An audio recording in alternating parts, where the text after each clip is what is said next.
I just want to catch my fish, drive my truck, drink my beer, and not wake up to all this stuff I don't want to hear. According to the fishermen, the Navy's military use of the offshore waters is forcing them out of business.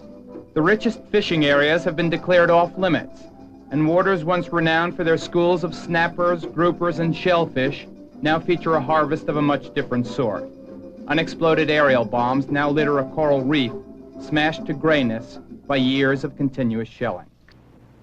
Marine Corps critics, including the Brookings Institute and the General Accounting Office, charge that the Corps is training for a type of battle that's become hopelessly obsolete. The last time the Marines came ashore under fire was at Okinawa during World War II, almost 35 years ago. You would rate this as a success? Yeah, given the scenario into which we projected the force, under these conditions it was not perfect, but it accomplished the job. No matter what the Navy thinks, no matter what the Navy plans, and no matter what the Navy wants to do, the fishermen are going to be there early in the morning, and we're going to challenge them.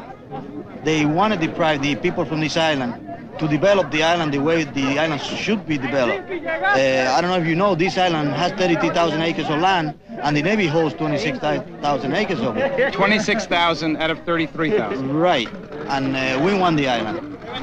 Tomorrow they plan aerial bombardment and naval bombardment. Are the fishermen going back into that area? No doubt about that. We'll be there early in the morning.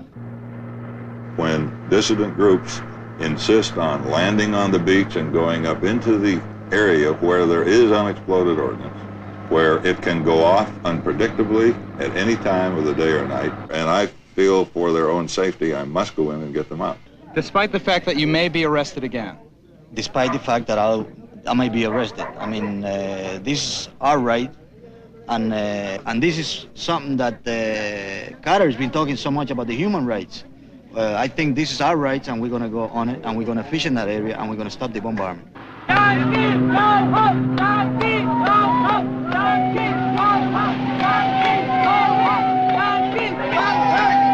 It ultimately came down to a confrontation.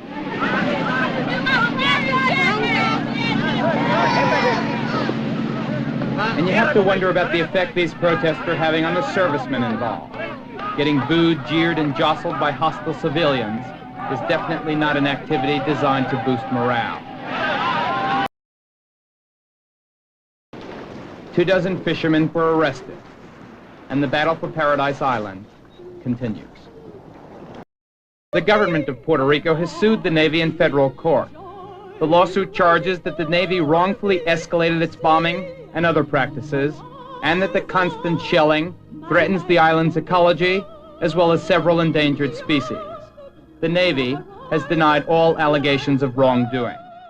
With their harassing tactics, the fishermen were finally able to force the Navy to cancel most of the exercise, making Red X-1 Alpha a $5 or $10 or $20 million fiasco, depending on whose numbers you believe. As for the other issue, whether the Marine Corps should even be bothering to practice amphibious landings, well, back in 1975, then Secretary of Defense James Schlesinger said he had serious doubts about, quote, the need for an amphibious assault force which has not seen anything more demanding than essentially unopposed landings for over 20 years, end quote. And since 1975, many high-ranking military officers and defense analysts have come to agree with Mr. Schlesinger's conclusions. The Marines may have come ashore for the last time.